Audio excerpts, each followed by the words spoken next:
வணக்கம் நண்பர்களே, வாங்கோ எப்படி கேசரி செய்வோம் என்று பார்ப்போம். கேசரி செய்வோம் வாங்கோ. கேசரி செய்வதற்கு தேவையான பொருட்கள்: ரவை, சீனி, கஜு, பிளம்ஸ், பட்டருக்கு பதிலாக மாஜரின், கேசரி கலரிங், வெனில், ஏலக்காய். ரவை வறுப்பதற்கு அடுப்பை போட்டு சட்டி வைக்கிறோம்.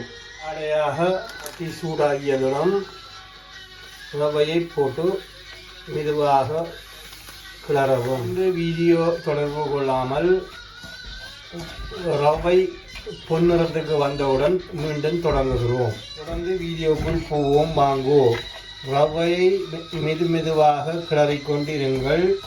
தொட்டு பார்த்து சூடு பிடித்திருக்க ரவை பொன் கலரில் வந்தவுடன் இறக்கி ஒரு பேப்பரில் போடவும். ரவை ஒரு அளவுக்கு பொன்னிறமாக வந்து கொண்டிருக்கிறது. இன்னும் ஒரு 30 செகண்டில் இறக்கப் போகிறோம். வறுபட்டு விட்டது.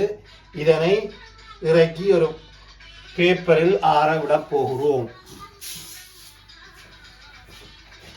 சட்டி சூடானதும் பட்டரை போடவும். 50 கிராம் பட்டரை போடவும்.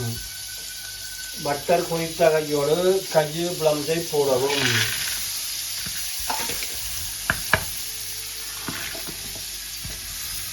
சிறிய சமையல்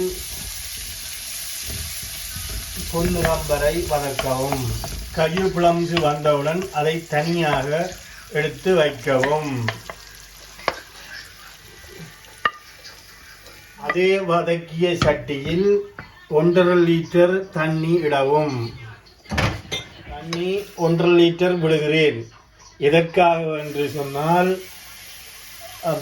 1/2 கிலோ ரவைக்கு 1.5 லிட்டர் தண்ணி தேவை. அதாவது ரவையினுடைய அளவை உயர்த்தி 3 மடங்கு பெரிதாக தண்ணி இட வேண்டும்.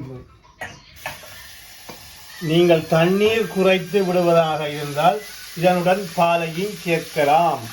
நாங்கள் பால் சேர்ப்பது இல்லை. காரணம், இது கன நாளைக்கு வைக்க முடியாது. பால் சேர்த்தால், பால் சேர்க்காதபடியால் நீங்கள் குறைந்தது 3 நாள் வெளியே இருந்தபடி இதனை வைத்து சாப்பிடலாம். தண்ணீர் ஊற்றிய பின்பாடு கலரிங் போடவும். கலரும் ஏலக்காய், அதாவது வறுத்து இடித்த ஏலக்காய் பவுடர். அதனுடன் வாசனைக்காக ஏலக்காயுடன் ஒரு துளி வெனிலும் விடுகிறோம்.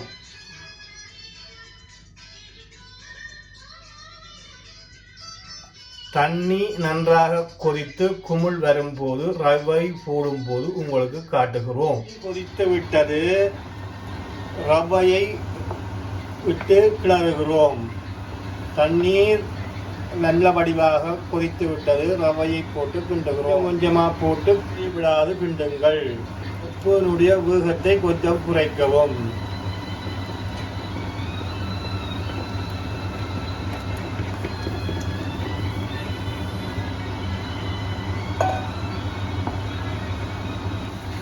இப்போது சீனி இடப்போகிறோம்.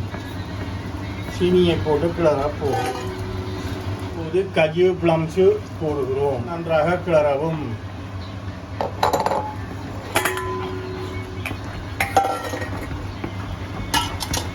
நல்ல வடிவாக கிளறவும். வறண்டு வரும் வரை.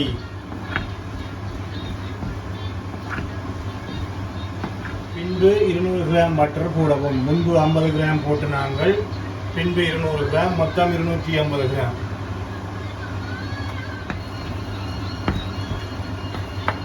நல்ல பதத்திற்கு வந்துவிட்டது. இனி இறக்க போகிறோம். இதே அகலமான பாத்திரம் ஒன்றில் இதை அகலமான பாத்திரத்தில் இடுகிறோம். அகலமான பாத்திரத்தில் போட்டு அதனை சரி செய்யவும். இதை மட்டப்படுத்தவும்.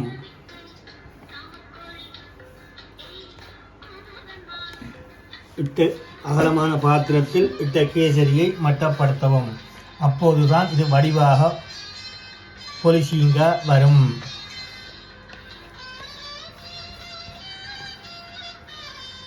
அனைவரும் வாங்கோ. கேசரி செய்து முடிந்தது. இலங்கை கோப்பியுடன் கேசரியும் சுவைத்து பார்ப்போம் வாருங்கள். கோப்பியும் கேசரியும் சுவைத்து பார்த்தது வீடியோவில் பார்த்திருப்பீர்கள். நன்றி, வணக்கம். வீடியோ பார்த்ததற்கு. உங்களுக்கு எங்களுடைய வீடியோ பிடித்திருந்தால் எங்களுக்கு ஆதரவு தரவும். நன்றி.